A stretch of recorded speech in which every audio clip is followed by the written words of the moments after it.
Makauban na to sa atong istorya ta. I'm so excited! Ang grabe. Magpasalamat ta tungod kay sa atong istorya ta atong makauban 2024 Physician Licensure Examination Top 1! Yay! Atong makauban karon si Dr. Isaac Edron Jones Orig from Davao Medical School Foundation. Doc Orig, welcome sa atong istorya ta, Doc. Thank you, ma'am. Oo, nakita niyo na ang top 1 po sa top 1, top notcher po sa Physician Licensure Examination, si Doc Orig. So, Doc, kani out of thousands of examinees, no, ikaw gitong number 1. Jud sa imong inspiration, what inspires you nga mahimo jud kang ikaw gid ang numero 1? Nag number 1 jud. Dagan kong inspiration, ma'am. So first, ang family na ako, kay gusto na ko na kasi first generation doctor po kasi ako. So both my parents are government employees po sa Kidapawan at saka sa Kabakan. Okay. So I want na to improve our life. So one of my goals po yun. And also, ang inspiration ko din po is my grandmother kasi siya ang nagapa-eskwela sa ako since then. Tapos gusto gid niya mahimo kong doktor. So isa po na ko to ka-inspiration na maging doktor. Tapos ang inspiration dyan ako sa ako ang pag-achieve aning first place. So ang gusto na ko i-prove is dili na to kailangan na naata sa Manila, dili na to kailangan na naata sa dako kaayo nga eskwelahan para maging first place sa board exam. So gusto na ako mapakita na na-adjud na sa tao kung paunsa niya i-achieve ang iyang mga gusto i-achieve.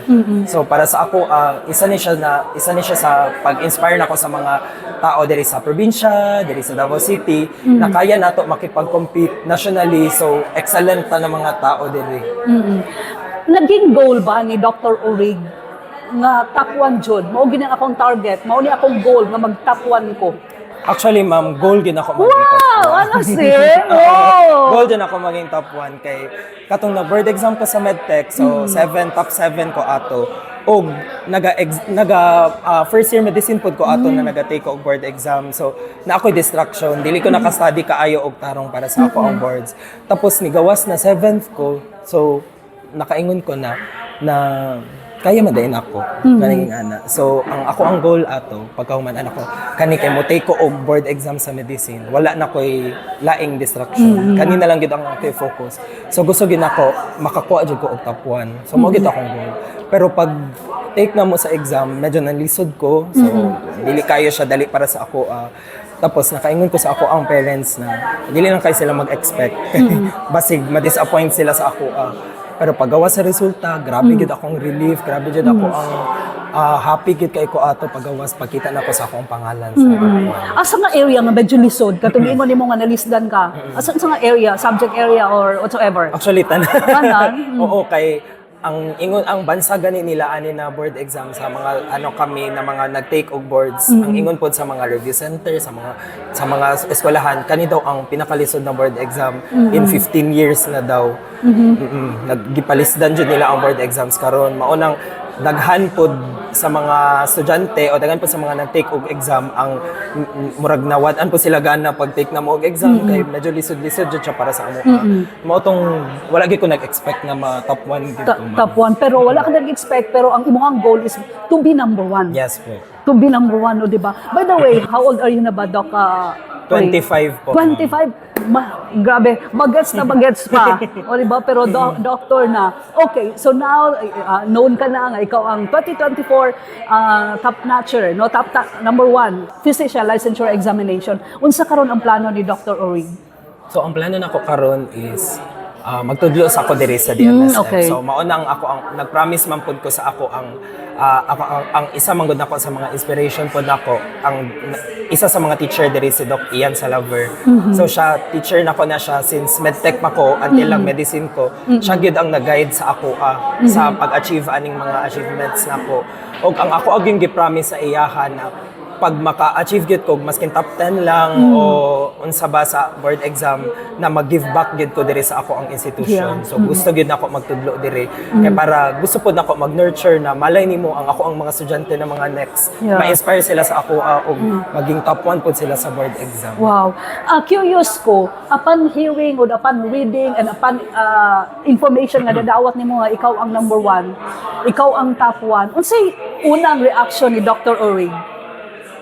Kanang relief gyud ma'am, As kanang in, murag ni syagit ni ambak ba syagit, na? ambak syagit jud ko dayon adto gyud dayon ko sa ako ang sa room sa akong parents nag ano gyud syagit gyud ko dito og ano mo nun gawas ang amo ang resulta Result. 12:30 AM sa buntag so tulog na ang tanan. As in, Oo. wait lang, nag-abang ka? Wala, actually ma'am, mugawas dapat ang mong board exam result 17. Tapos, wala siya ni gawas pagka 17. Napuyat mi sa ako ang parents ato kay naghulak mi. Pero, wala siya ni gawas sa 17. So, pagka 18 ato, Friday na to siya.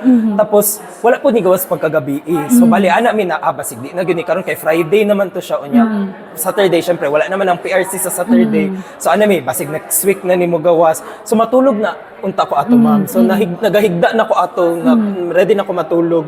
Tapos nagkalit lang, nag-scroll lang ko sa akong cellphone ba. Tapos pag ano, nigawas man na nigawas ang resulta. Pagtanaw na ko, ang una ginako na gitanaw ang listahan sa mga top notcher.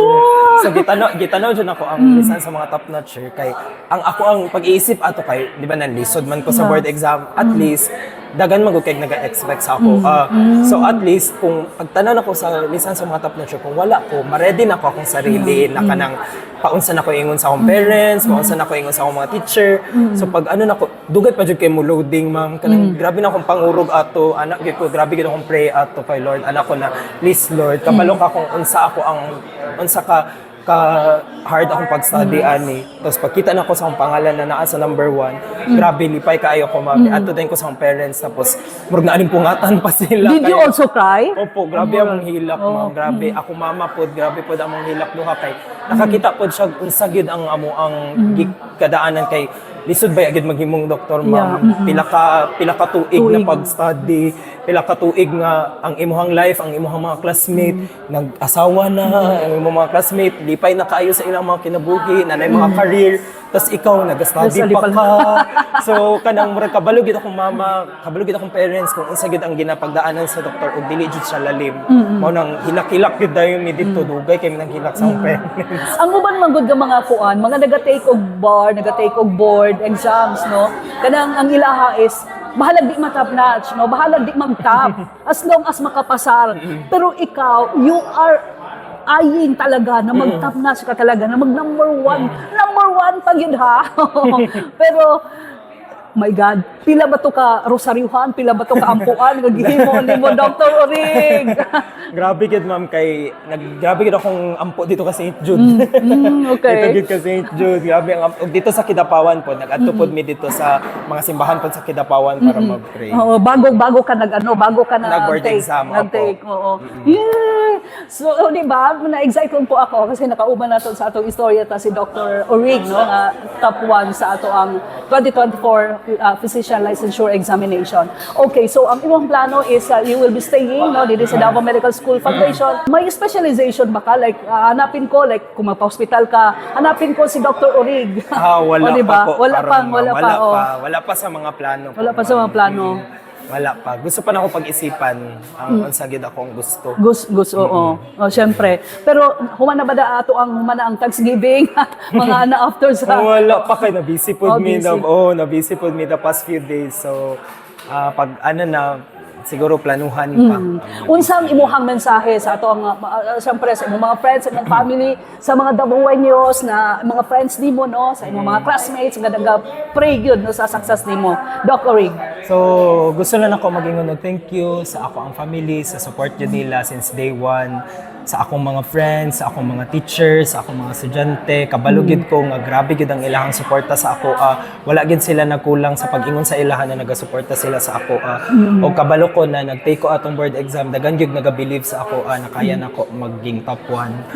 Og unta na unta proud sila sa ako. Og ang gusto po nako ingon sa mga estudyante karon o kanang mga pareha sa og gusto mag-aim nga pareha sa ako na maka top 1 na kaya na ninyo ma-achieve. So pag ano lang, study lang mo og tarong, ano lang, focus lang jud sa inyo hang gusto ma-achieve o kaya na ninyo. Okay, kung 100% 89.33, may gali, 11 lang na siya, 100 na. Di ba? 100% na 89, my God, that's really something, no, nga kanang score. So Davao Medical School Foundation po yung top one na to, ug si Dr. Isaac Edron Jones Orig. Siya po din yun sa Davao Medical School Foundation. Okay. So anyways, sa mga katong mga na-inspire sa imuha, Doc Orig, no, nga okay, kaya di ay unya diri ko mo eskwela sa DMSF kay teacher man di ay ka. So gusto ko gayahin si Dr. Orig. Unsa ang imuha mensahe para sa ilang katong naga-aspire, no, o nangandoy nga mahimong doktor, mag-medicine sila. So ako ang message sa ilaha is kung gusto gid nila, go sila. Go sila. Go gid sila. Kay kaya gid na nila. Kaya gid na nila. Basta kato lang, never lose focus lang. Tan-aw lang jud sa goal. Dili lang gid dili mag-give in sa mga distraction. Kaya na nila. Kung nakaya nako, kaya pud nila. And I know sa mga nagatanaw karon, sa mga estudyante diri sa Davao, sa mga probinsya, kaya gid mag top 1, maskin top 1, kaya gid na to na. Basta kato lang, believe lang pud sa sarili. Believe sa sarili, oo, dapat. Okay. Last na lang di ay nakalimot ko. Unsa ang educational background ni Doc Orig? Nag-elementary o high school ko sa Notre Dame of Kidapawan College. Tapos graduate ko sa high school, Class Valedictorian. Oo, di ba? Class Valedictorian. Tapos ang college po is San Pedro College. So diri po sa Davao City. So ang course nako is Medtech, Bachelor in Medical Laboratory Science. So nag-graduate ko last 2019. Summa cum laude o Class Valedictorian. Oh my gosh, summa cum laude o Class Valedictorian. Tapos nag-graduate ko diri sa DMSF, Doctor of Medicine, batch 2023, so last year, cum laude. Okay, so di ba, bonggang-bongga ang kanyang educational background, my gosh, mga honors gyud, di ba? So hindi po kaduda-duda o dili ta mating-alang nag-top 1 siya sa board exam. Okay, physician licensure examination. Maraming salamat Dr. Isaac Edron Jones Orig. Basi gusto mo mag-eskwela diri sa DMSF, inyong ma-teacher si Dr. Orig. Thank you so much. Maraming salamat, Doc. And Thank you, ma'am. kini ang atong istorya ta. Bye.